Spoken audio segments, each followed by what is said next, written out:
Pertama tuh mula-mula. Kita dapat dari mana?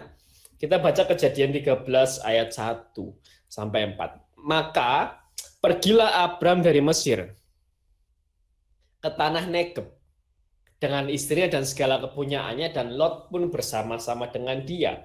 Artinya Lot ini ngikuti Abram ke Mesir, dia ikuti, balik lagi ke Kanaan, dia ikuti gitu ya. Ia berjalan dari tempat persinggahan ke tempat persinggahan, dari tanah Negeb sampai ke Betel, di mana kemahnya mula-mula berdiri antara Betel dan Ai, ke tempat mesbah yang dibuatnya dahulu di sana. Disitulah Abram memanggil nama Tuhan. Nah, ini hal yang menarik sebenarnya. Gitu kan? Kalau tadi salah satu teori Leo yang menarik adalah kenapa mereka ini bisa berselisih paham, bisa berantem antara gembala-gembala Abram dengan gembala Lot. Itu salah satu teorinya adalah ini kemungkinan masa kelaparan itu belum benar-benar berakhir kan gitu ya. Masih musim kemarau, masih musim kekeringan. Kemungkinan masa kelaparan yang kita baca di Kejadian 12 itu belum benar-benar berakhir.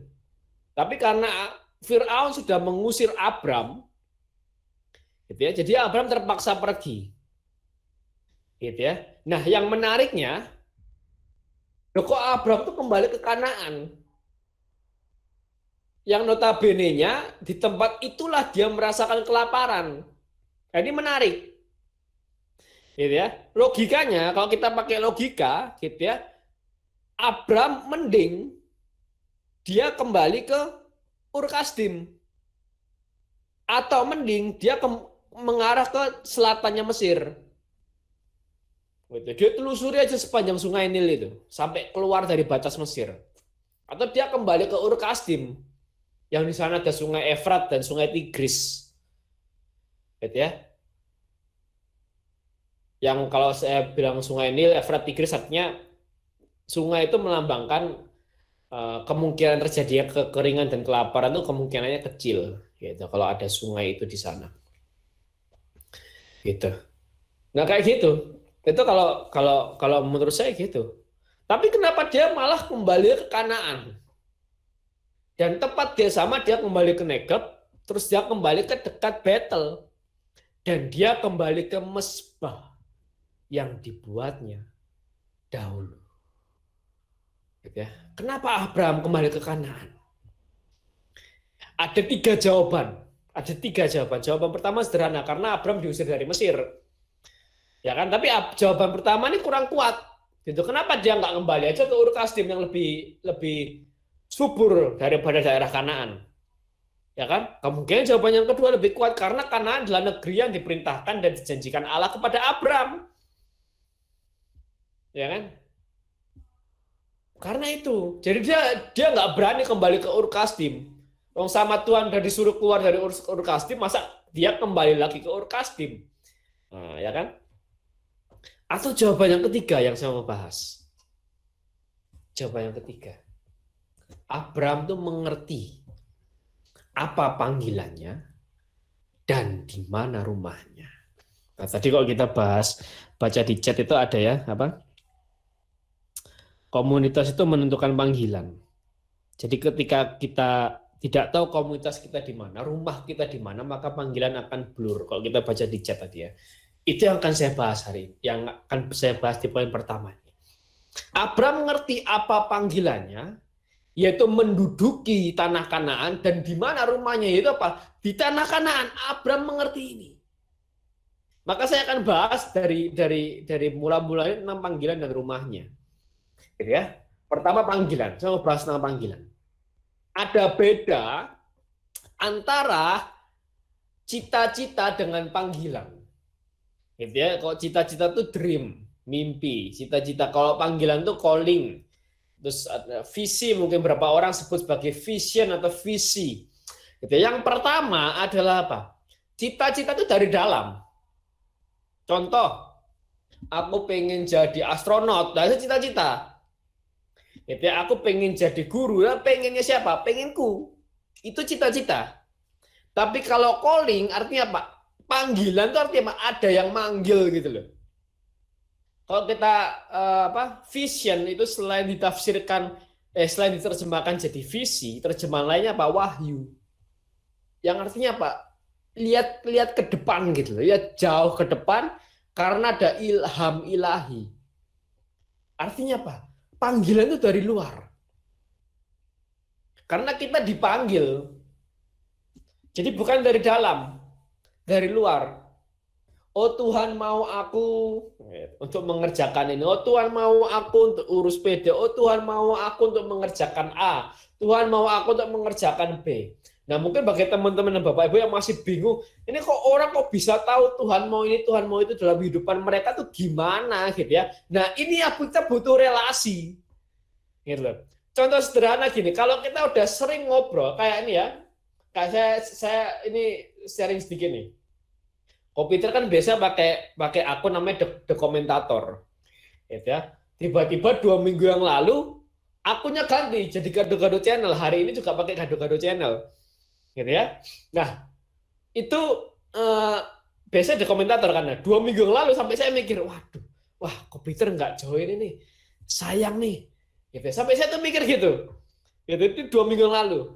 Tiba-tiba akunnya namanya Gado-Gado Channel nih ngomong, gitu, bro, kok mau sharing nih bro? Aku langsung tahu, oh ini komputer ternyata. Dari suaranya udah kenal gitu. Sekalipun ini Gado-Gado Channel ini siapa gitu kan. Terus satu lagi ada Kristiani Channel ini siapa gitu. Saya nggak tahu gitu.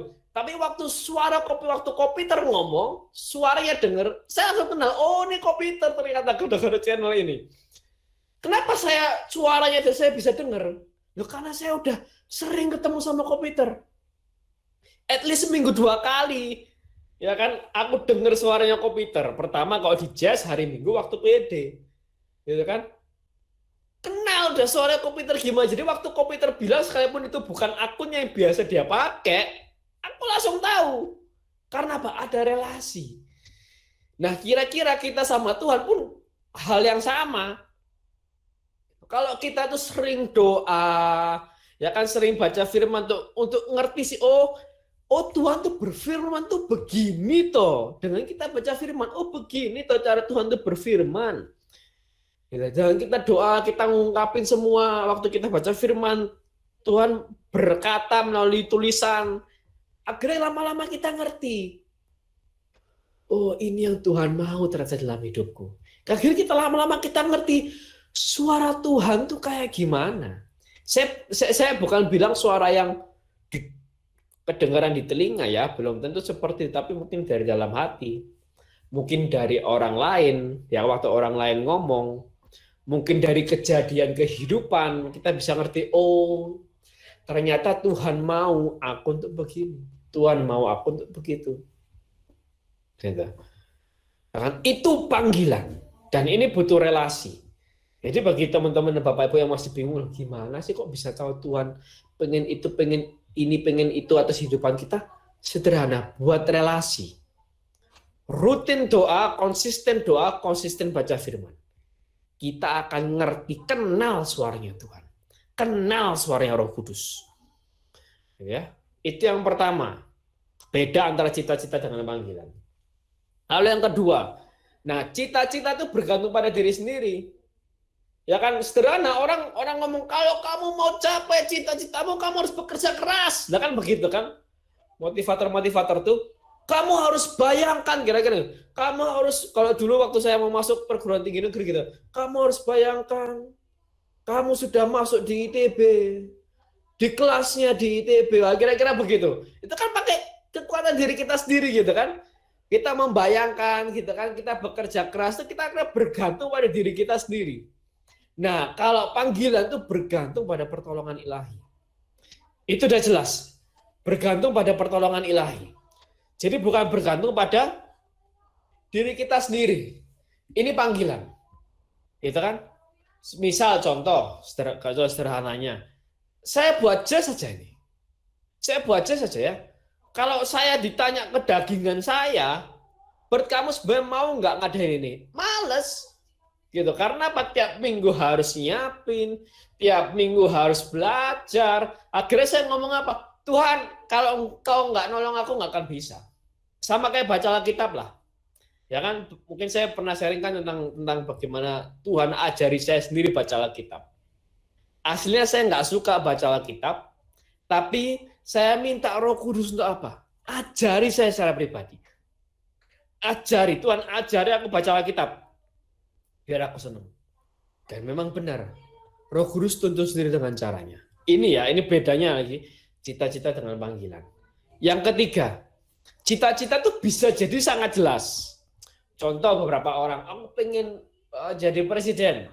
Maka dia jelas, oke, aku sekarang harus ikuti kegiatan yang ada kepemimpinan untuk melatih kepemimpinanku. Selanjutnya, aku mungkin lulus ini, aku harus mulai cari partai politik untuk aku memulai karir politikku. Setelah itu mungkin aku harus capai karir yang tinggi dengan keuangan yang cukup, mapan, lalu aku bisa kenal dengan orang-orang yang berpengaruh di Indonesia. Itu kira-kira gitu, cita-cita. Bisa jadi sangat jelas. Nah, tapi kalau panggilan, bisa jadi itu sangat nggak jelas. Tapi akan jelas secara bertahap. Nanti saya akan sharingkan tentang hal ini. Ya, itu yang ketiga. Lalu yang keempat, ya kan, cita-cita itu belum tentu mengenai perkara surga. Saya bukan bilang pasti bukan perkara surga ya, itu belum, enggak juga gitu ya. Tapi belum tentu. Tapi kalau panggilan itu pasti mengenai perkara surga. Kolose 3 ayat 1 sampai 4 itu tadi yang saya sudah sempat katakan, ya kan, Kolose 3 1 sampai 4. Sebentar. Mungkin satu orang boleh bantu bacakan Kolose 3 ayat 1 sampai 4.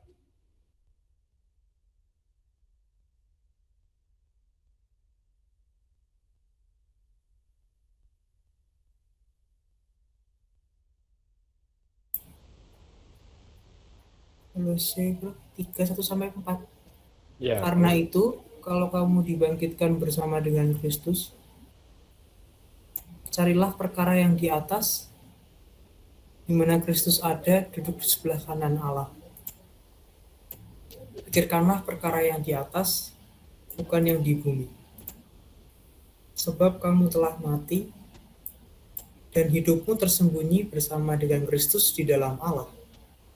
Apabila Kristus yang adalah hidup kita menyatakan diri kelak, kamu pun akan menyatakan diri bersama dengan Dia dalam kemuliaan. nah itu ya. Jadi tentang perkara yang di atas. Panggilan itu pasti mengenai perkara surga. Entah itu kita mengasihi orang, kita memberi makan orang lain, entah itu kita mungkin ya kayak pelayanan dalam gereja, itu pasti perkara surga. Pasti mengenai perkara surga. Ini panggilan. Ya, ini perbedaan cita-cita dengan panggilan. Lalu selanjutnya saya akan jelaskan tentang rumah. Tentang rumah. Ya. Tentang rumah. Ini jelas ya panggilan ya. Cita-cita itu dari dalam, panggilan itu dari luar, dan butuh relasi. Cita-cita itu bergantung pada diri sendiri, panggilan itu bergantung pada pertolongan ilahi. Cita-cita itu bisa jadi sangat jelas, panggilan itu bisa jadi sangat tidak jelas, tapi jelas bertahap. Cita-cita itu belum tentu mengenai perkara surga, tapi panggilan itu pasti mengenai perkara surga. Gitu ya. Kayak contoh Abraham lah.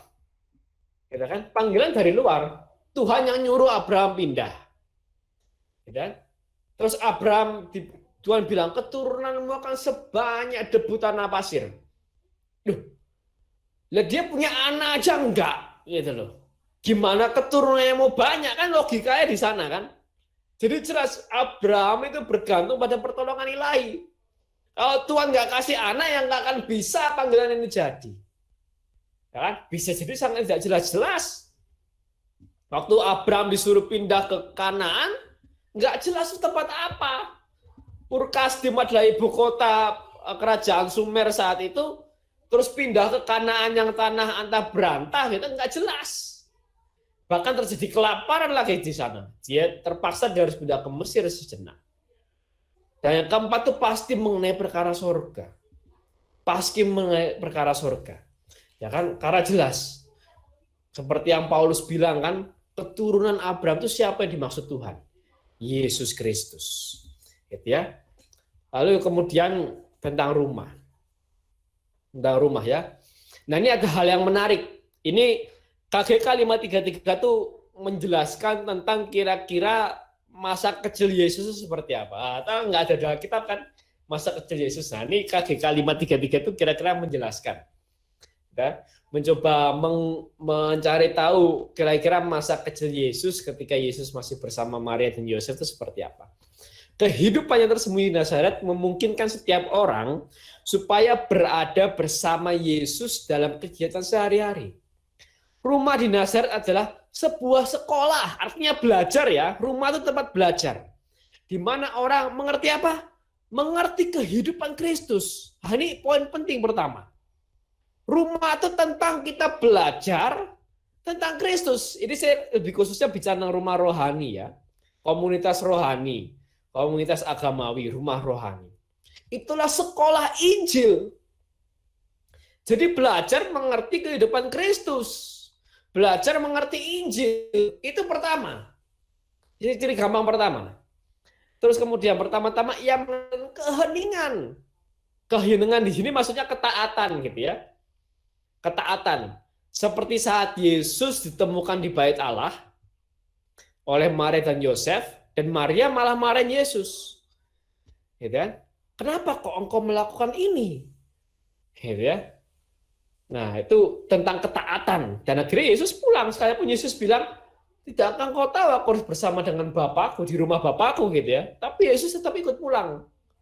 Bukan ngeyel tetap di bait Allah, tapi Yesus tetap ikut pulang. Semoga hiduplah di dalam kita penghargaan yang besar terhadap keheningan. Sikap roh yang mengagumkan dan yang perlu ini. Di sini kita belajar betapa pentingnya kehidupan di rumah. Nazaret memperingatkan kita akan apa sebenarnya keluarga, akan kebersamaan dalam cinta, akan martabatnya, akan keindahannya yang gemilang, akan kekudusannya. Itu rumah. Dan haknya yang tidak dapat diganggu-gugat. Akhirnya kita belajar di sini aturan bekerja dengan penuh ketertiban. Jadi rumah itu ada aturan. Rumah itu ada aturan. Gitu ya. Sekalipun ada hak, tapi rumah itu ada aturan. Gitu ya. Oh, mimbar Nazaret, rumah putra pengrajin, di sini ingin saya kenal dan rayakan hukum pekerjaan manusiawi yang keras. Tapi membebaskan. Sekalipun bebas, ada pekerjaan yang keras. Akhirnya saya ingin menyampaikan berkat kepada para pekerja di seluruh dunia. Dan menunjukkan kepada mereka contoh luhur saudara ilahinya. Ini pidato Paus ke-6 di Nazaret. Nah, seringkali waktu kita bicara tentang rumah rohani, waktu kita bicara tentang rumah rohani, seringkali mungkin orang lebih milih rumah yang nyaman, tempat yang nyaman, gitu ya. Oh, aku nyaman di tempat ini, aku nyaman di tempat sana, gitu. Tapi sesungguhnya malah tanpa disadari kasur pun nyaman, gitu. Tapi kalau nggak keluar dari kasur kita nggak apa-ngapain masalahnya, gitu ya. Jadi rumah ini adalah tempat yang membangun kita. Itu rumah, gitu. Dan di sini kenapa saya bilang Kanaan itu rumah untuk Abram? Itu membangun Abram. Kita baca di pasal selanjutnya. Abram tuh harus memerangi banyak raja di sana. Kalau kita baca di pasal selanjutnya. Dia enak di Ur-Kasdim. Kalau dia pilih nyaman, dia mending di Ur-Kasdim. Di Ur-Kasdim semua terpenuhi. Banyak orang udah kenal sama dia di sana. Tapi bagi Abram, rumah itu bukan yang nyaman. Tapi rumah adalah rumah yang membangun. Gitu ya. Belajar mengerti tentang kehidupan Kristus. Penuh ketertiban, pekerjaan manusiawi yang keras, itu rumah. Gitu ya. Dan ini satu lagi, KGK 173. Gereja hadir di seluruh dunia sampai ke batas-batas bumi terjauh. Ia telah menerima iman dari para rasul dan murid-murid mereka. Dan menyimpan pesan ini dan iman ini sebagaimana yang diterimanya, seakan-akan ia tinggal satu rumah saja. Jadi rumah itu satu gitu. Jangan banyak. Kita kalau punya komunitas rohani, saran saya jangan banyak. Gitu. Tapi satu aja. Ya kalau kasus saya juga sama dengan hal ini, satu. Diurusi satu yang ini. Ya kan, improve-nya seperti apa, oh ada ide apa, ditawarkan ide itu, dikerjakan, itu dikembangkan rumah ini, satu aja. Langsung urus satu aja ribet, apalagi ngurus 2 atau sampai 3 komunitas, 2 sampai 3 rumah gitu ya. Itu tentang rumah. Jadi kita harus kenali apa panggilan kita, apa panggilanmu, dan di mana rumahmu. Agar kita tahu apa tugas yang harus kita lakukan dan kemana kita harus pulang. Rumah yang saya maksud di sini rumah rohani. Dan tadi saya sudah sharingkan bagaimana Tuhan suruh saya pulang kembali ke gereja Katolik. Ya, karena dulu saya komunitas di gereja Kristen non Katolik, tapi Tuhan suruh saya pulang ke gereja yang Katolik. Yang satu kudus Katolik dan apostolik. Nah, lalu poin yang kedua,